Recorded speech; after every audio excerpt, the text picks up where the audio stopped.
I'm Chris Avena with American Outdoor News. I'm here with my friend Matt Roberts from MNR Custom Rifles.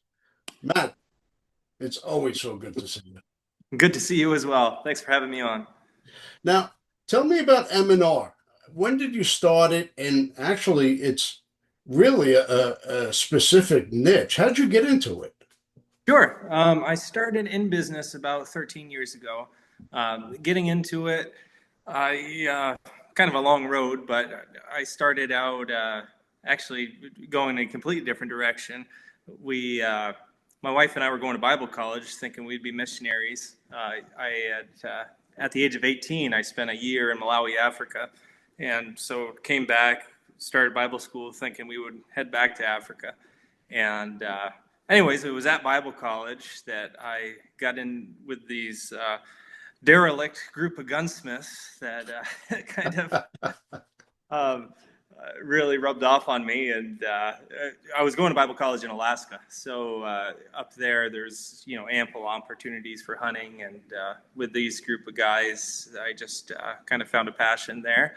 And so from Alaska, we went to Arizona, Prescott, Arizona. There's a gunsmithing school, Yavapai College, and it was a really neat connection. Friends of ours up in Alaska, their parents owned a house, just came into possession of a house right there in Prescott that they wanted rehabilitated. So they let us stay rent free for 2 years while we worked on the house, and we went to Nice. school. Yeah, it really just worked out awesome. And so yeah, gunsmithing school.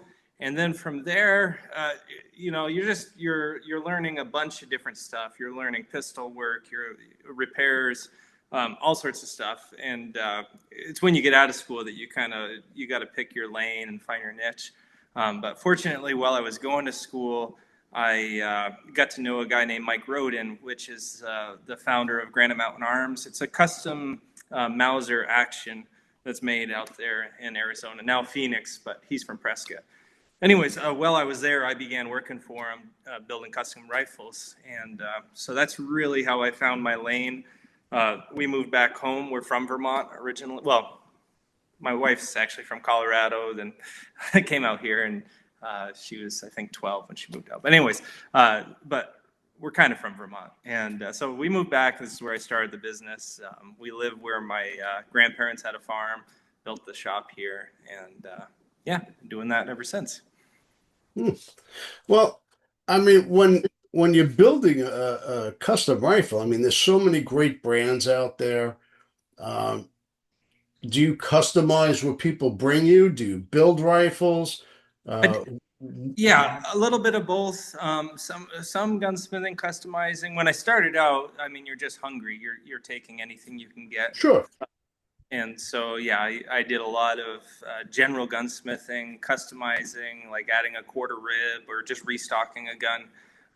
For the most part, now I'm just building custom rifles. It doesn't take long as a single man operation to get pretty backed up when you're building Yeah. these. For a wood stocked rifle, I'll have 200, 250 hours into each gun. So I'm really only building 10 of those a year. So right now I'm backed up 2 years with orders. So I will take in the occasional fix-it type job, especially the guys Yeah. who, um, when I first started, somewhat local here, I've done work for. I'll continue to take in those jobs. And if somebody wants a gun restocked, I'll still do that. But for the most part, everything's custom. And really what that means is I'll start with an action, whether that be a factory action, a Winchester Model 70. Most of what I do is controlled round feed. I cater to the African dangerous game market for the most part. And so most of those are controlled round feed.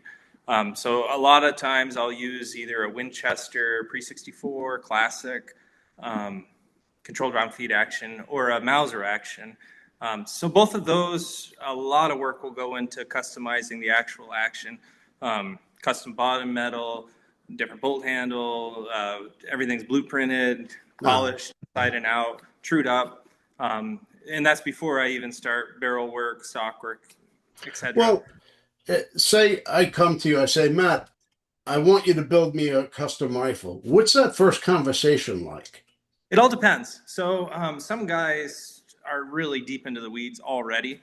So I've gotten notes pages long of guys know the twist rate. They know exactly how much they want the gun to weigh, um, sight location, everything like that.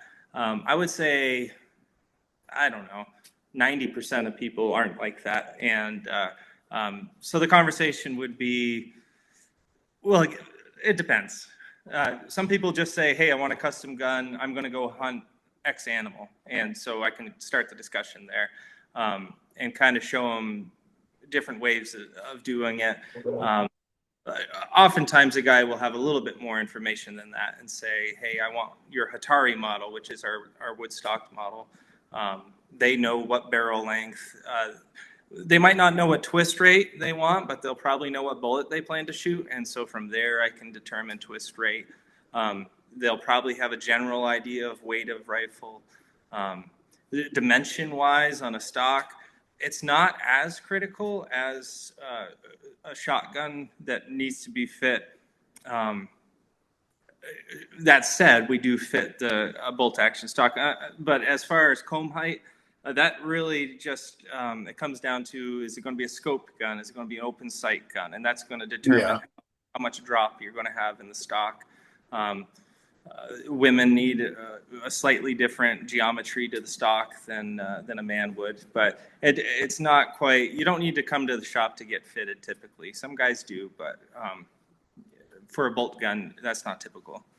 Well, how do you balance what somebody actually envisions, what they think they want, versus the actual functionality, what they need for what they're going for? For the most part, I don't get too many weird requests, but if I do and it's outside of what I make, I build classic rifles in an English classic style. So if somebody's looking for something outside of that, like a heavy target rifle, or they just have a different stock design altogether they want to do, I would probably pass on that job, just because I build a certain style of gun. Um, and there's a ton of customizing within that framework, but Uh-huh. if it's just totally out of left field, I just probably won't do that job. So sometimes I get weird calibers, and I'm happy to do whatever cartridge. Um, of course, whatever action we're using is going to determine there. You can't get it outside of what that action's built for. So if Uh-huh. somebody wants to build a 416 Rigby on a pre-64 Model 70, I can't do that. It's can be done, but it's just not advisable. So you have to remove so much material from it that it's just not a good way to go. Do you do you make a custom stock if asked, or Yeah, yeah. So you mean just restocking a factory rifle? uh well, like just the stock itself, whether it's synthetic, wood, or whatever. Do Yes. you do that as well? Yeah, definitely. So that, I mean, when I'm building the rifle, I'm building the stock. So we basically have two models. We have what I call the Hatari and the McKinley. Our Hatari rifle is a walnut stock gun, and our McKinley rifle is a synthetic stock gun. And it's built by Bansner's for us, down in Pennsylvania, and but it's off of my pattern. So I built a wood stock, sent it to them, and so it's an English style synthetic stock, which is different. There's not really anything like that on the market. Um, but yeah, if somebody just brings me a gun and they want me to build them a stock, we can do that for sure. Have you had any requests that really push your limits, or have required a like unique problem solving For to sure. get? Yeah.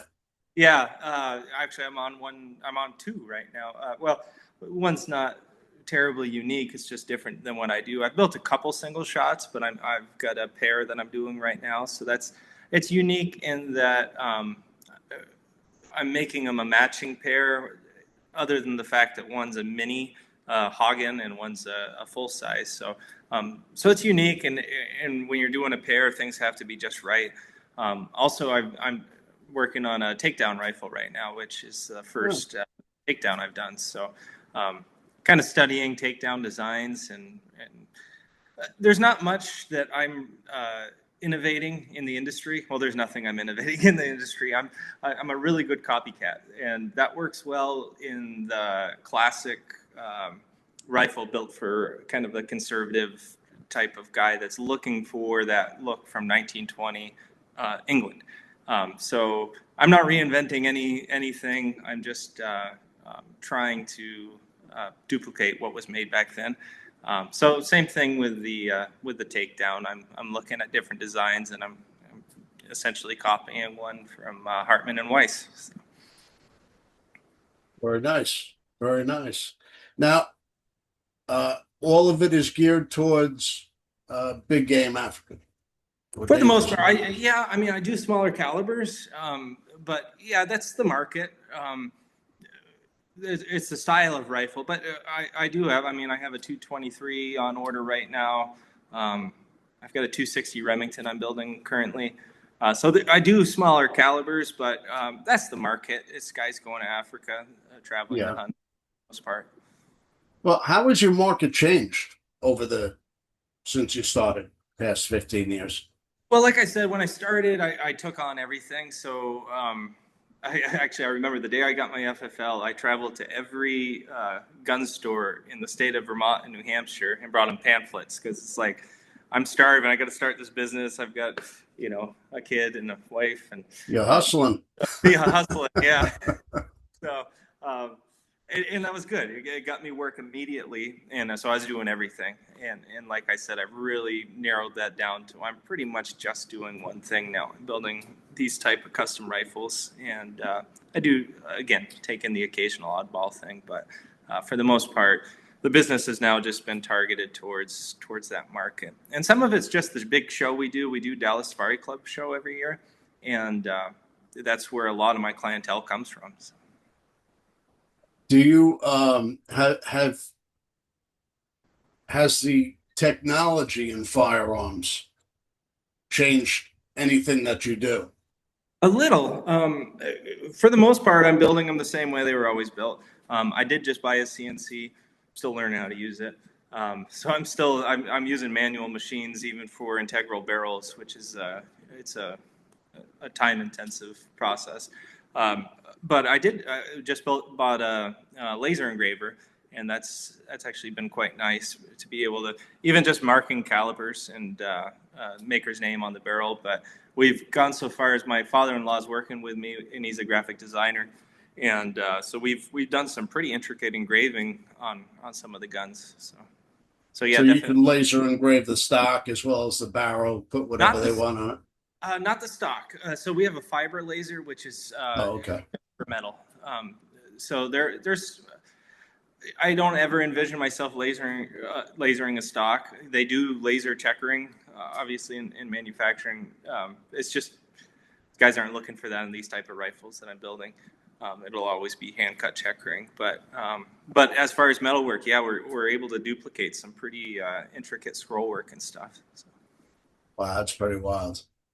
Yeah, yeah, it's neat. It's actually it's more time intensive than you think because he's actually building the graphic from scratch. Um, but once it's built, you can duplicate it over and over, and it only takes a floor plate engravings maybe 45 minutes of burn time, as opposed to hand engraving would take probably 30, 40 hours. So Yeah. So who does the art? my father-in-law, so again, the graphic designer, so he's building it. Yeah, Awesome. All yeah. right. So if somebody needs a custom rifle, they're taking a trip for the Big Seven in Africa. They're going to take three of them on the trip. What do you suggest you build? Oh, yeah. The most Hard expensive telling. one? Yeah, right. I mean, caliber wise, it's blonde or brunette. Everybody has opinions of what they like. I 410, can tell you, 375. yeah, 375 is very common. I build a lot of those. 404s been very popular as of late, probably the last 5 years. 500 Jeffrey, for whatever reason, I've got several of those orders just in the last couple years. Where for quite a while, I was doing 505 Gibbs and very rarely a 500 Jeffrey. So it's funny. Cartridges come in and out of style, and Yeah, a 300 H&H has been very popular over the last couple of years, and that's one that was very much, you know, uh, not in vogue for some time. So. that's the old school double barrel H&H. You're carrying the two cartridges between your fingers. Yeah, yeah. I don't do double rifles, but yeah, yeah. The 300 is a great cartridge, actually. I'm building one right now. My son, actually, our whole family, we're going to Africa in May, and so I'm building him a 300 H&H. So good cartridge. Yeah. Yeah. It's not an efficient cartridge. It's an older design. It's got a real tapered shoulder, so there's reasons people don't like it, but it works quite well. So. What are you going for on this trip? A plains game. So we're actually hunting two different places. One with a client, and then Graham Jones. We're hunting eland with him. So. South Africa? Yes. Yep. Okay. All right. So, if somebody needs a custom rifle, how do they get in touch with you? Where do they find you? So our website's MNR Custom, so it's Mike November Romeo. It sounds kind of like M and R, but it's mnrcustom.com. From there, there's a contact us page.